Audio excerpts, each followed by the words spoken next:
Selamat sore sahabat petani, khususnya buat adik-adikku, kaula muda, calon pemilik masa depan bangsa. Sore ini saya Wayan Supatno Pak Tani mau berbagi topiknya memanfaatkan sumber inspirasi. Adik-adikku, saya ilustrasikan dulu sebelum saya urai panjang lebar. Ketika kita menuju sebuah alamat, kalau kita belum pernah menjalani sampai tujuan alamat tersebut, paling mudah, paling efektif, paling cepat adalah melalui penuntun, pengantar yang sering ke lokasi tersebut. Ilustrasinya itu. Begitu juga sumber inspirasi. Sesungguhnya inspirasi itu arti leksikalnya adalah udara sehat segar yang kita hirup masuk ke hidung, masuk ke dalam tubuh dan akhirnya bermanfaat untuk seluruh tubuh kita. Itu sesungguhnya inspirasi.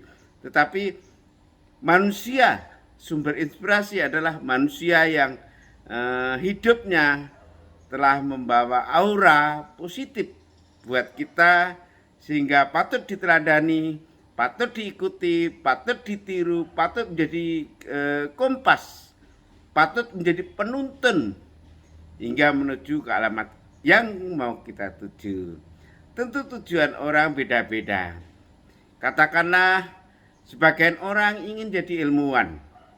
Tentu kalau ingin jadi ilmuwan harus idealnya mengenal siapa yang dituntunnya. Kalau beliau sudah almarhum, tentu harus banyak membaca kisah sukses para ilmuwan. Contoh Einstein, contoh Prof. Habibie, Prof. Sumitro, dan seterusnya. Jika adik-adikku ingin jadi seorang pengusaha sukses, misalnya Pak Khairul Tanjung, Bob Sadino, misalnya, logikanya kalau beliau diharapkan menjadi penuntun kita dan kita tidak bisa senantiasa melekat sama beliau untuk menuntun, harus banyak membaca tentang kisah beliau, kiat-kiatnya bagaimana, dan seterusnya sehingga langkah kita efisien, efektif sampai ke tujuan. Itu kata kunci. Kita harus punya sumber inspirasi dan sumber inspirasi itu harus kita manfaatkan maksimal.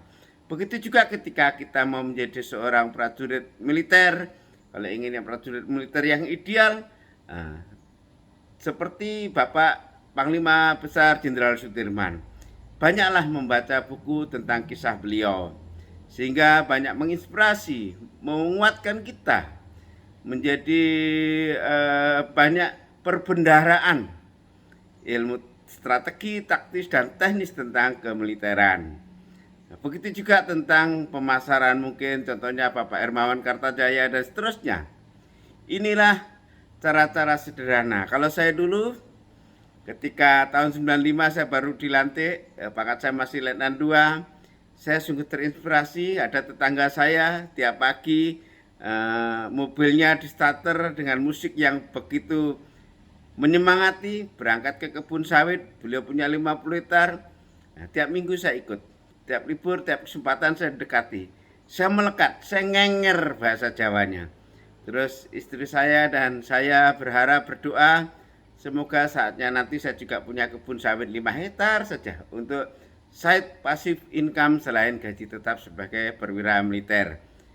Saya ikuti polanya, saya dekati, terus saya dengarkan, saya patuhi, saya loyal total terhadap arahan-arahannya.